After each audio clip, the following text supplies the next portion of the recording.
एहसान चुकाए किस तरह, एहसान चुकाए किस तरह। तूने प्यार से जो पाला, तूने प्यार से जो पाला, शब्दों में गाए किस तरह। तेरी पालना का बाबा, तेरी पालना का बाबा।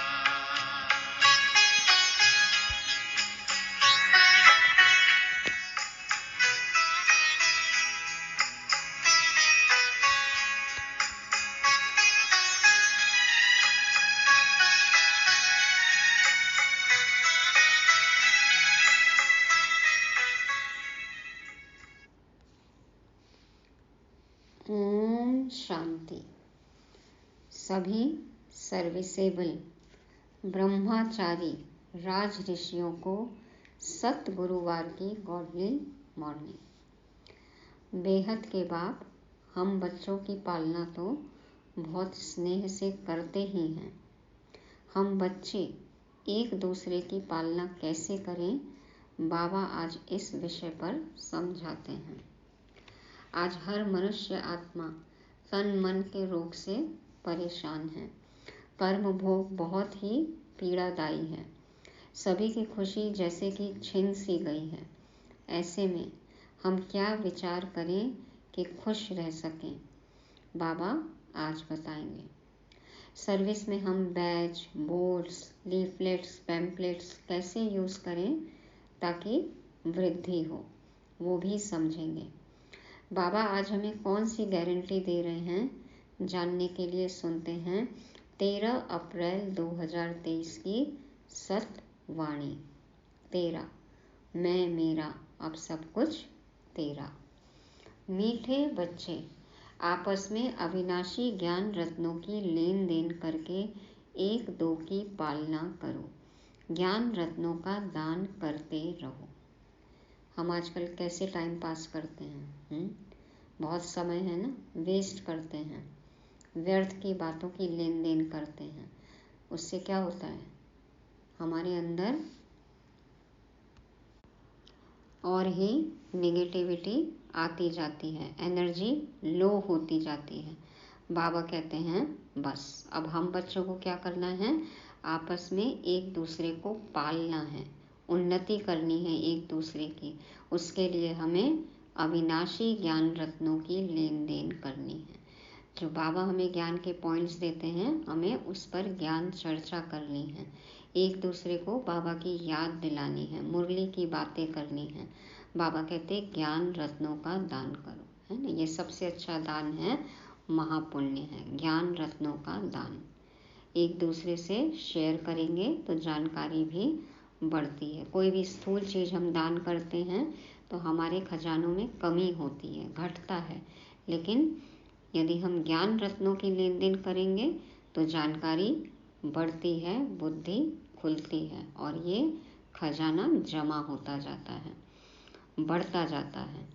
आज का प्रश्न है, अपने आप को अपार खुशी में रखने का पुरुषार्थ क्या है, कैसे हम खुश रहें। बाबा उत्तर में बताते, खुशी में रहने के लिए विचार सागर मंथन करो, अपने आप से बातें करना सीखो। अगर कर्म भोग आता है तो खुशी में रहने के लिए विचार करो, यह तो पुरानी जुत्ती है। हम तो 21 जन्मों के लिए निरोगी काया वाले बन रहे हैं। जन्म जन्मांतर के लिए यह कर्म भोग समाप्त हो रहा है। कोई भी बीमारी छूटती है, आफत हट जाती है तो खुशी होती है ना। ऐसे विचार कर खुशी में रहो। बाबा कहते हैं अपने से बातें करना सीखो, माना जो एक के बाद एक विचार आते जाते हैं, यही तो है ना खुद से बात। तो बीमार पड़े, कर्म भोग आया, कोई परिस्थिति आई, तो ये सोचना है कि ये तो पुराना शरीर है, पुरानी ज्योति है। अब तो हमें नया पवित्र शरीर मिलने वाला है, कंचन काया मिलने वाली है, अमर होने वाले हैं हम, लंबी आयु होगी। और ये जो हिसाब किताब है हमारा पुराना, ये सब क्लियर हो रहा है। तो जितनी भी आफत है, बीमारी है, इससे हम बच रहे हैं। अभी तो बाबा क्या है, साथ में है, तो हम आसानी से चुकता कर लेंगे। तो इस तरह से जब कोई भी पीड़ादायी कर्म भोग हो तो बाबा कहते हैं विचार करोगे तो आप खुश रहोगे। गीत बजा माताओं माता तो सबकी भाग्य विधाता। ओम शांति। यह है माताओं की महिमा। वंदे मातरम। हे माता, तुम शिव बाबा के भंडारे से सबकी पालना करती हो। किस प्रकार की पालना? अविनाशी ज्ञान रत्नों की पालना करती हो, अथवा ज्ञान अमृत के कलश से तुम्हारी पालना होती है। बाबा हमें ज्ञान रत्न देते हैं, समझ देते हैं, तो बाबा हमारी पालना करते हैं। अब हमारा कर्तव्य है कि हम औरों को ये ज्ञान अमृत पिलाएं, उनको भी अमर बनने के लिए हम ये समझ दें। ज्ञान अमृत कहा जाता, माना जो अमृतत्व की ओर लेकर जाए। तो बाबा कहते हैं ऐसी पालना तुम्हारी हो रही है और इससे ही औरों की भी पालना करनी है। तुमको शिव बाबा के भंडारे से अविनाशी ज्ञान रत्नों का खजाना मिलता है। वास्तव में महिमा शिव बाबा की ही है। वह करण करावन हार है, माता है जगत अम्बा। जरूर और भी माताएं होंगी, तो यह महिमा माताओं की है। माता हमारी बहुत अच्छी पालना करती है। शिव बाबा के यज्ञ में जो रहने वाले हैं उन्हों की भी पालना होती है और अविनाशी ज्ञान रत्नों से भी माताओं द्वारा पालना होती है। देखो, जो यज्ञ में, जो मधुबन में वहाँ रह रहे हैं बाबा के पास, उनकी भी पालना हो रही है। और जब ब्रह्मा कुमारी और जगह जाती हैं, सेवा करती हैं, तो अन्य आत्माओं की भी तो पालना होती है ना। तो मेजॉरिटी माताओं की है। माताएं बहनें ज़्यादा हैं, इसलिए संस्था का नाम भी माताओं के नाम पर है, ब्रह्मा कुमारीज। तो बाबा कहते हैं मेजॉरिटी माताओं की है।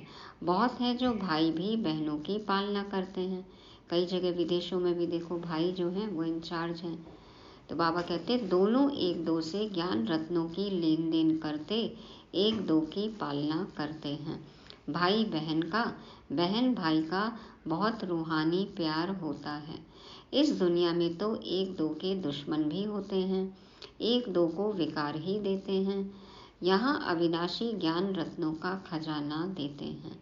तुम हो बहन भाई, ब्रह्मा कुमार कुमारियाँ, तुम्हारा नाम भी बहुत भारी है। प्रजापिता ब्रह्मा के जरूर कुमार कुमारियाँ होंगे। यह बुद्धि से काम लिया जाता है। गीत में माताओं की महिमा है।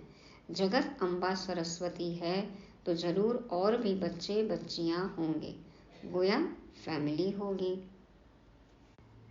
फैमिली है ना, फादर मदर बच्चे। देखो, प्रजापिता जगदम्बा बच्चे सब हैं तो फैमिली है। यह भी समझने की बात है ना। प्रजापिता लिखा हुआ है ना, ब्रह्मा को कहा जाता है प्रजापिता, तो जरूर कोई समय ब्रह्मा द्वारा प्रजा रची गई होगी। ब्रह्मा है साकारी सृष्टि का पिता, गाया हुआ है प्रजापिता ब्रह्मा द्वारा ब्राह्मण कुल की रचना हुई। आदि सनातन पहले पहले ब्राह्मण हो जाते हैं। वास्तव में आदि सनातन देवी देवता धर्म कहना यह रॉन्ग है। बाबा कह रहे हैं वास्तव में आदि सनातन देवी देवता धर्म कहना यह रॉन्ग है। वह तो है सतयुग का धर्म। यह आदि सनातन ब्राह्मणों का धर्म जो है वह प्रायः लोप हो गया। देखो, आज बाबा एकदम नया पॉइंट देते हैं कि कौन सा धर्म लोप हो गया है। ये ब्राह्मण धर्म, यह आदि सनातन ब्राह्मणों का धर्म जो है वह प्रायः लोप हो गया है। देवता धर्म से भी पहले यह ब्राह्मण धर्म है, जिसको चोटी कहते हैं। कल भी बाबा ने बताया ना, ब्राह्मण चोटी रखते हैं और ब्राह्मण चोटी सबसे ऊंच, तो वो महिमा है। तो बाबा कहते हैं कि देवता धर्म से भी पहले यह ब्राह्मण धर्म है, जिसको चोटी कहते हैं। इनको कहा जाएगा संगम युगी आदि सनातन ब्राह्मण धर्म। संगम युगी आदि सनातन ब्राह्मण धर्म कितना अच्छा राज है समझाने का। बाबा ने समझाया है, पहले जब कोई आते हैं तो उनको बाप का परिचय दो, यह है मुख्य। ब्राह्मणों की तो राजधानी है नहीं। लिखा जाता है, सतयुगी डीटी वर्ल्ड सॉवरेंटी तुम्हारा ईश्वरीय जन्मसिद्ध अधिकार है। देवी देवता धर्म तो बरोबर है, परंतु उनको यह राजधानी कब और कैसे मिलती है वह भी समझाना पड़ता है। इसलिए त्रिमूर्ति चित्र सामने रखना जरूर है। इसमें लिखा हुआ है, स्वर्ग की बादशाही जन्मसिद्ध अधिकार है। किस द्वारा, वह भी लिखना पड़े। किसके द्वारा मिलती है, ये भी जरूर लिखना पड़े। यह बोर्ड बनवाकर हर एक अपने घर में लगा दें। जैसे गवर्नमेंट के ऑफिसर्स के बोर्ड होते हैं ना, कोई पास बैज मेडल्स रहते हैं, सबकी अपनी अपनी निशानी होती है। तुम्हारी भी निशानी होनी चाहिए। बाबा डायरेक्शन देते हैं, अमल में लाना तो बच्चों का काम है ना। बाबा ने बता दिया कि बोर्ड में क्या लिखना है, कहाँ कहाँ लगाना है। अब बाबा की राय को अमल में लाना ये हम बच्चों का काम है। बाबा कहते हैं, ऐसा करोगे तो कुछ विहंग मार्ग की सर्विस हो। बाबा के डायरेक्शन को हम अमल में लाएंगे तो कुछ विहंग मार्ग की सर्विस हो। यह बहुत मुख्य चीज है। डॉक्टर, बैरिस्टर आदि सबके घर में बोर्ड लगे हुए होते हैं ना। तुम्हारा भी बोर्ड लगा हुआ हो कि आकर समझो शिव बाबा ब्रह्मा द्वारा स्वर्ग की बादशाही कैसे देते हैं। तो मनुष्य देखकर वंडर खाएंगे, अंदर आएंगे समझने लिए, सोचेंगे ना क्या है यहाँ, क्या पढ़ाया जाता है, क्या बनाया जाता है। देखें तो अंदर चल के क्या हो रहा है यहाँ। फ्लैट के बाहर भी लगा सकते हो। जिसका जो धंधा है वह बोर्ड लगाना चाहिए। हमारा धंधा क्या है? जो बाप का धंधा वो हमारा धंधा है ना। तो हमको बताना है सबको कि स्वर्गवासी कैसे बन सकते हैं। तो बाबा कहते हैं, बच्चे कुछ करते नहीं तो सर्विस भी होती नहीं। अब बाबा का डायरेक्शन नहीं पालन करेंगे तो सर्विस कैसे बढ़ेगी। एक तो माया का वार होता है, निश्चय नहीं कि हम बाबा पास जाते हैं। 84 जन्मों का पाठ पूरा हुआ, फिर नई दुनिया स्वर्ग में आकर वर्षा लेंगे, यह याद नहीं रहता है। बाबा कहते हैं, भल कर्म करो, फिर जितना समय मिले उसमें बाबा को याद करो। हम ढिंढोरा पीटते हैं, यह सबका अंतिम जन्म है। बाबा कहते हैं, खुल के सबको बताओ कि यह आपका आखिरी जन्म है, सबका अंतिम जन्म है। पुनर्जन्म मृत्यु लोक में फिर नहीं लेंगे। हम जो भगवान से पढ़ाई कर रहे हैं, हमारा तो पुनर्जन्म अब मृत्यु लोक में नहीं होना है। तुम भी जानते हो मृत्यु लोक अभी खत्म होना है। पहले निर्वाण धाम स्वीट होम जाना है। ऐसे ऐसे अपने साथ बातें करते रहना चाहिए। इसको विचार सागर मंथन कहा जाता है। अंदर ही अंदर विचार चल रहे हैं ना। प्रश्न पूछो, अपने आप को उत्तर दो, बाबा की मुरलियों से खोजो इसके बारे में बाबा ने क्या कहा है। तो यही है विचार सागर मंथन। बाप कहते हैं, तुम कर्म योगी हो। कर्म योगी, योग में रहते हुए हर कर्म करना है। कर्म करते हुए बाप की याद रहे। क्या तुमको कछुए जैसा भी अक्ल नहीं है? बाबा कछुए का मिसाल देते हैं कि तुम कर्म योगी हो तो क्या तुमको कछुए जैसी भी अक्ल नहीं है? वह भी शरीर निर्वाह अर्थ घास आदि खाकर कर्मेंद्रियों को समेट शांत में बैठ जाते हैं। अपना जो भी है खाना पीना खाया, ढूंढा, मेहनत किया, पेट भर गया, उसके बाद हो गया कर्मेंद्रियों से काम, समेट के और फिर शांति में बैठ जाता है। तुम बच्चों को तो बाप की याद में रहना है। हम क्या करते हैं दिन भर, हमें देखना है। तो बाबा कहते हैं कि तुम बच्चों को तो बाप की याद में रहना है, स्वदर्शन चक्र फिराना है, अपने को मास्टर बीज रूप समझना है। बीज में झाड़ का सारा ज्ञान है। इनकी उत्पत्ति कैसे होती है, पालना कैसे होती है, ड्रामा का 84 का चक्र कैसे फिरता है। 84 के चक्र के लिए यह गोला बनाया जाता है। गोले का चित्र है ना। तो जो मनुष्यों को 84 जन्मों का ज्ञान आ जाए। बाप ने समझाया है, तुम सिर्फ 84 जन्म लेते हो। जो आदि सनातन देवी देवता धर्म वाले हैं, अर्थात जो ब्राह्मण से देवता बनते हैं, उनके ही 84 जन्म होते हैं। तुम 84 जन्मों को जानते हो। ब्रह्मा की रात और ब्रह्मा का दिन कहते हैं, इसमें 84 जन्म आ जाते हैं। तो त्रिमूर्ति का बोर्ड बनाए लिखना चाहिए, यह ईश्वरीय जन्म सिद्ध अधिकार है। लेना हो तो आकर लो। शिव बाबा का चित्र हो ऊपर, और फिर ब्रह्मा विष्णु शंकर का फिर लिखना चाहिए कि यह ईश्वरीय जन्म सिद्ध अधिकार है। लेना हो तो आकर लो, अब नहीं तो कब नहीं। इस होवनहार महाभारत लड़ाई के पहले पुरुषार्थ करना है। यह बोर्ड बनाना बहुत सहज है। चाहे त्रिमूर्ति लगाओ व शिव का लगाओ। नाम परमपिता परमात्मा शिव तो लगा हुआ है, वह है गीता का भगवान। गीता में है ही राजयोग की बातें। तब हम लिखते हैं दैवी स्वराज्य ईश्वरीय जन्म सिद्ध अधिकार है। यह है शिव बाबा और यह प्रजापिता ब्रह्मा, इन द्वारा वर्षा मिलता है। स्वर्ग में राजा रानी बनते हैं। राम क्या देते हैं? कौन से राम? त्रेता वाले नहीं, सबसे न्यारा राम, इस दुनिया से न्यारा राम शिव बाबा क्या देते हैं? रावण क्या देते हैं? यह तुम जानते हो। आधा कल्प है राम राज्य, आधा कल्प है रावण राज्य। ऐसे नहीं, परमात्मा ही दुख देते हैं।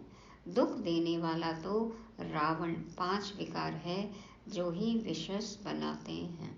सतयुग है शिवालय। बच्चों को भिन्न भिन्न प्रकार की समझानी रोज मिलती है। रोज की मुरली में देखो कितने नए नए पॉइंट्स होते हैं। तो खुशी में रहना चाहिए ना। तुम जानते हो शिव बाबा पढ़ाते हैं। ऐसे नहीं कि साकार को याद करना है। ब्रह्मा तन से बोल रहे हैं, लेकिन ब्रह्मा बाबा को तो याद नहीं करना है। शिव बाबा हमको ब्रह्मा द्वारा सहज राजयोग सिखाते हैं। शिव बाबा आते ही हैं प्रजापिता ब्रह्मा में। प्रजापिता ब्रह्मा और किसको कह नहीं सकते। ब्राह्मण भी जरूर चाहिए। शिव बाबा आए ब्रह्मा तन में और फिर हम ब्राह्मणों को रचा। तो शिव बाबा, ब्रह्मा, ब्राह्मण सब हैं। बाप आकर सच बतलाते हैं। गाया भी जाता है सेकंड में राज्य भाग्य। बच्चे कहते हैं हम शिव बाबा के बच्चे हैं। वह है ही स्वर्ग का रचयिता, तो जरूर हमको स्वर्ग की राजाई देंगे। और क्या देंगे? बाबा कैसा वंडरफुल है, 1 सेकंड में जीवन मुक्ति जनक को मिली, यह भी गाया हुआ है। तुम जानते हो अब हम शिव बाबा के बने हैं। शिव बाबा को जरूर याद करना है। जब बाप की गोद ली है, जिससे स्वर्ग का वर्षा मिलता है, उनको और वर्षे को याद करना है। जैसे बच्चे धर्म की गोद लेते हैं तो जानते हैं पहले हम फलाने का बच्चा था, अब फलाने का हूँ।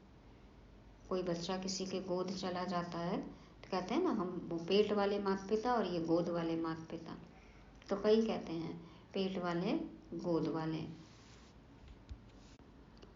तो बच्चों को पता होता है कि पहले हम फलाने का बच्चा था, फलाने का हूँ। उनसे दिल हटती जाएगी और इनसे जुटती जाएगी।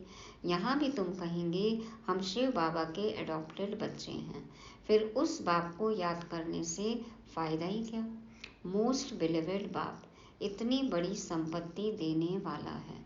बाप ही मेहनत करके बच्चों को लायक बनाते हैं। ऐसे बाप को तुम घड़ी घड़ी भूल जाते हो, और तो सब तुमको दुख देने वाले हैं, फिर भी उन्हों को याद करते हो और मुझ बाप को तुम भूल जाते हो। बाबा कहते हैं जिससे तुम्हें दुख मिलता है उनको तुम याद करते हो। यदि समझते भी हो कि सुख मिलता है उनसे, वो भी कैसा है? दुखदायी सुख है वो, है ना। अंत में तो वो सुख दुख में परिणित हो जाता है, पता है तुम्हें। फिर भी तुम उनको याद करते हो और मैं सदा के लिए सुखी बनाता हूँ तो मुझे भूल जाते हो। रहो भल अपने घर में, परंतु बाबा को याद करो। तोड़ निभाओ सबसे, घर गृहस्थी संभालो, लेकिन याद बाबा को करो। इसमें मेहनत चाहिए, तभी पाप विनाश होंगे। यह तो सारा कब्रिस्तान बनना है। बच्चे मेरे बने, गोया विश्व के मालिक बने। कब्रिस्तान तो होने ही है, सब है ही, देख ही रहे हैं। बाबा कहते हैं मेरे बनोगे तो विश्व के मालिक बन जाओगे। तुम जानते हो बाबा के बने हैं, फिर स्वर्ग के मालिक हम अवश्य बनेंगे। खुशी का पारा चढ़ना चाहिए। यह भी जानते हो यह पुराना शरीर है, कर्म भोग भोगना पड़ता है।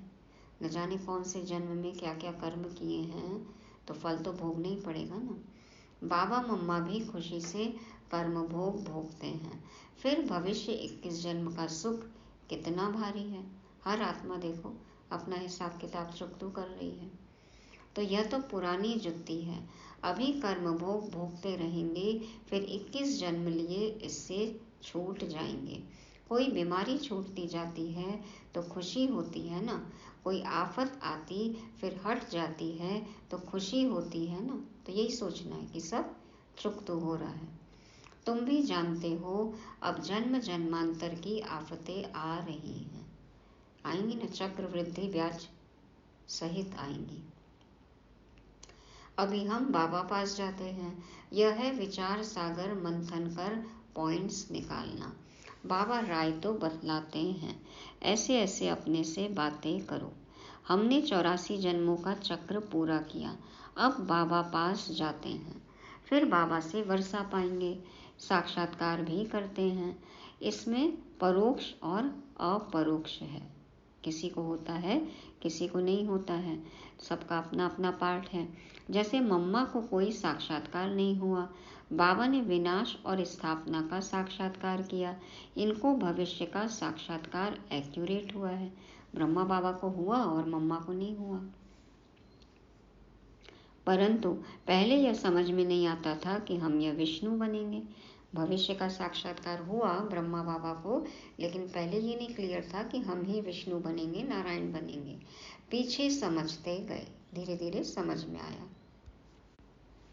इस विकारी गृहस्थ धर्म से अब निर्विकारी गृहस्थ धर्म में जाते हैं। तत्त्वम। विकारी गृहस्थ धर्म से निर्विकारी गृहस्थ धर्म, अपवित्रता से पवित्रता की ओर। तो सबका वैसे ही है। तुम भी बाबा की पढ़ाई से ऐसे बनते हो। रेस करनी चाहिए, हाँ, रेस नहीं होनी चाहिए। रेस माना आगे बढ़े, लेकिन ईर्ष्या नहीं होनी चाहिए। बाकी गीत में है मम्मा की महिमा। तो तुम जान गए हो जगत अम्बा किसको कहा जाता है। वास्तव में माता पिता कौन है, वह तो निराकार बुद्धि में है। पिता तो गॉडफादर ठीक है, वह निराकार है। माता तो निराकार हो न सके, फादर निराकारी है, जरूर वर्षा देंगे। तो यहाँ आना पड़े ना, जो अपना परिचय दे। तो इनको माता पिता बनना पड़े। तो यह बड़ी माता हो गई, ब्रह्मा बेहद की माँ। दादा है निराकार। कितनी वंडरफुल बातें हैं। दादी तो कोई बन न सके। ग्रैंड मदर कौन है दादी? देखो बाद में कितनी दादियाँ, लेकिन दादा की वाइफ दादी वो तो नहीं है ना। शिव बाबा दादा, प्रजापिता ब्रह्मा। तो बाबा कहते दादी कोई नहीं है। यह ब्रह्मा तो मेल हो गया, क्योंकि मुख वंशावली है। बाप कहते हैं कितना गुह्य राज है जो कि समझाता हूँ। कोई की बुद्धि में बैठ नहीं सकता कि माता पिता कौन है। वह समझते हैं कृष्ण के लिए। फर्क सिर्फ यह किया है, इसको कहा जाता है एकच भूल। निराकार के बदले साकार का नाम डाल दिया। तो कोई तो कारण बनना चाहिए ना, ये एक बड़ी भूल हो गई। बाबा कहते हैं कोई तो कारण बनना चाहिए ना। क्या भूल होती है जो भारत इतना दुखी होता है। अभी तुम जानते हो किसने भुलाया, कारण क्या हुआ जो भूल गए। किस कारण से भूल गए? देह अभिमान आ गया, रावण है ना। तो बाबा कहते हैं कोई तो कारण बनेगा ना। ड्रामा में हर सीन का कुछ न कुछ कारण है। तो बाबा कहते हैं बरोबर माया रावण ने बेमुख किया है। जैसे बाबा करण करावनहार है, वैसे माया भी करण करावनहार है। बाप करण करावनहार सुख दाता है, वह करण करावनहार दुख दाता है।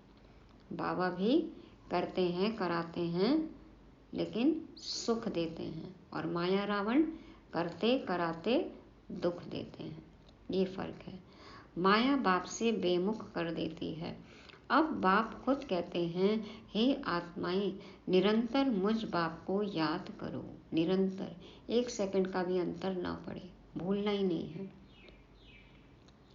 तुम हमारे बच्चे हो, तुमको वर्षा लेना है, सिर्फ मुझे याद करो, तुम्हारे विकर्म विनाश हो जाएंगे। यह बेहद के बाप से मत मिलती है ब्रह्मा द्वारा। गुरु ब्रह्मा तो मशहूर है ना, गुरुर ब्रह्मा गुरुदेवो महेश्वरा। तो वह फिर कह देते ईश्वर सर्वव्यापी है, बेअंत है। आगे हम भी समझते थे, यह ठीक कहते हैं, बेअंत, महिमा तो बेअंत है, लेकिन उनके बारे में हमें जानकारी तो है ना, अंत तो पा लिया ना हमने, समझ मिल गई, बायोग्राफी जानते हैं। तो बाबा कहते हैं अभी समझते हैं कि यह तो रावण माया ने कहलवाया है। हमने सर्वव्यापी कहा, भूल कर दी, बाबा को बेअंत कहा, ये सब कहा, तो ये सब क्या है, आप समझ में आया कि रावण ने कहलवाया है। एक तरफ कहते नाम रूप से न्यारा है, और फिर कहते सर्वव्यापी है। दो बात इकट्ठी हो न सके, विरोधाभासी बात है ना। तो बस गुरु ने जो कहा सो मान लिया। माया भूल कराती, नीचे गिराती है, फिर बाबा अभूल बनाते हैं ऊंच चढ़ाने लिए। बाबा तदबीर तो बहुत अच्छी कराते हैं, फिर अपनी तकदीर बनानी है। बाबा मेहनत, कर्म, सुकर्म, ये तो बहुत अच्छा सिखलाते हैं, लेकिन वैसा करके फिर हमको अपनी तकदीर बनानी है।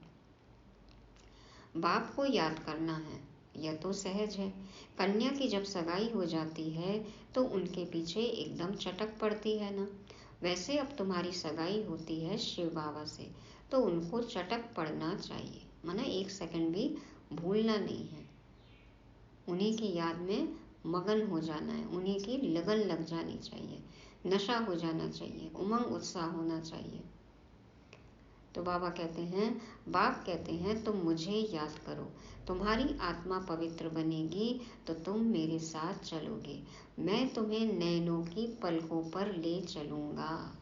आहा, भगवान क्या कह रहे हैं, नैनों की पलकों पर ले चलूँगा। बाबा हमें पलकों पर बिठा कर ले जाएंगे। सिर्फ तुम मुझे याद करो तो मैं गारंटी करता हूँ तुम पापों से मुक्त हो जाएंगे। पापों के कारण ही तो कर्म भोग हो रहा है ना। बाबा कहते तुम याद करो, मैं मुक्त कर दूंगा, एकदम हल्के हो जाएंगे। पहाड़ से राई, राई से रुई, पता भी नहीं चलेगा कि कर्म भोगना कब आई और चली गई। मक्खन से बाल जैसे निकलता है। तो बाबा कहते हैं मैं गारंटी करता हूँ तुम पापों से मुक्त हो जाएंगे। कब? जब तुम सिर्फ मुझे याद करोगे। एम ऑब्जेक्ट बगैर पुरुषार्थ कैसे करेंगे? यहाँ अंधश्रद्धा की बात नहीं, समझ है ना, यहाँ पर अनुभव कर लिया ना। अब तो अंधश्रद्धा नहीं है, भक्ति मार्ग जैसी।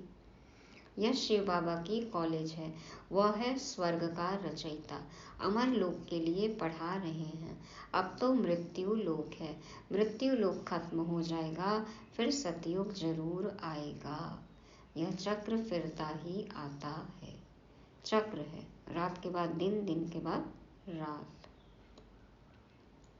तो बाबा कहते हैं अमर लोक के बाद मृत्यु लोक, मृत्यु लोक के बाद अमर लोक आने हैं। सतयुग, त्रेता, द्वापर, कलयुग, संगम युग और फिर सतयुग। तो ये तो चक्र है, फिरता ही रहता है।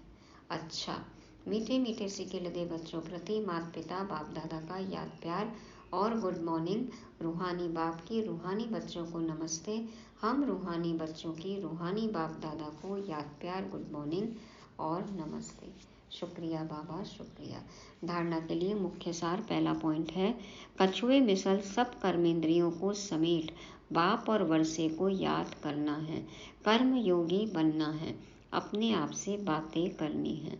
दूसरा, आपस में ज्ञान रत्नों की लेन देन कर एक दो की पालना करनी है, सबसे रूहानी प्यार रखना है। वरदान है, दिल के सच्चे संबंध द्वारा यथार्थ साधना करने वाले निरंतर योगी भव।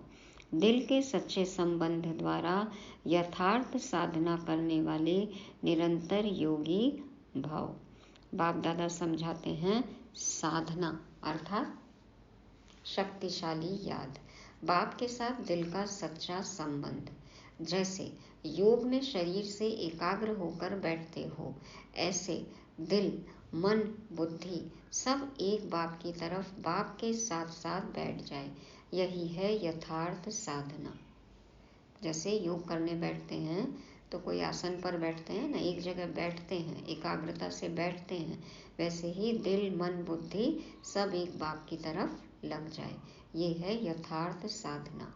अगर ऐसी साधना नहीं तो फिर आराधना चलती है। आराधना में क्या होता है, कभी याद करते, कभी फरियाद करते, कभी याद करते और कभी फरियाद करते। ज्ञान मार्ग में बीच बीच में भक्ति मार्ग में उतर जाते, मांगने लग जाते, भिखारी बन जाते, अधिकारी से शिकायत करने लगते। तो वास्तव में याद में फरियाद की आवश्यकता नहीं। जिसका दिल से बाप के साथ संबंध है वह निरंतर योगी बन जाता है। बाबा कहते हैं, याद में फरियाद करने की आवश्यकता नहीं है। जिसका दिल से बाप के साथ संबंध है, तो बाबा को तो बच्चों के दिल की सब बातें पता है ना। तो दिल यदि बाप के साथ लगा हुआ है तो निरंतर योगी। और फिर बाबा को कुछ कहने की जरूरत नहीं पड़ती, सोचने से पहले भी सारे काम हो जाते हैं। उसके लिए हमें निरंतर योगी बनना है।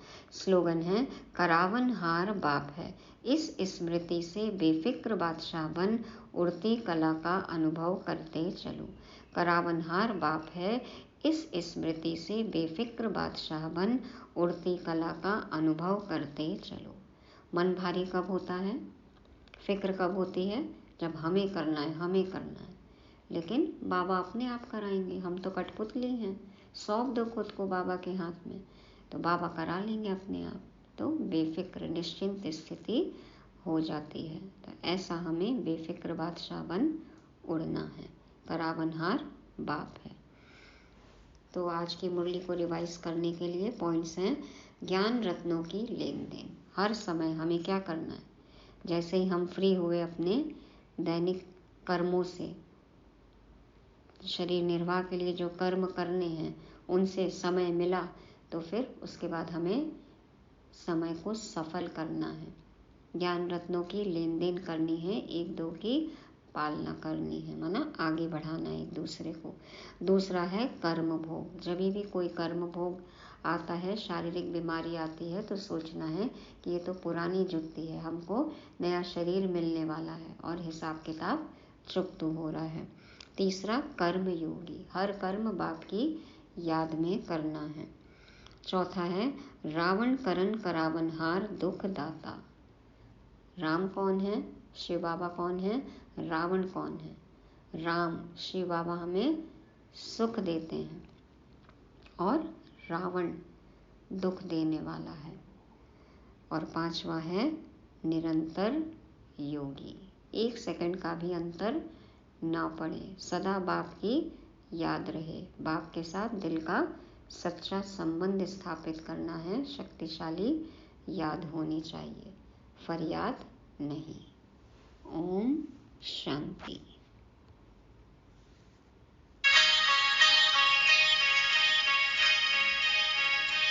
वरदानी हाथ तेरा सदा सर पे अपने पाया, ममता भरी नजर से निर्मल हमें बनाया, गुणों से तूने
विषय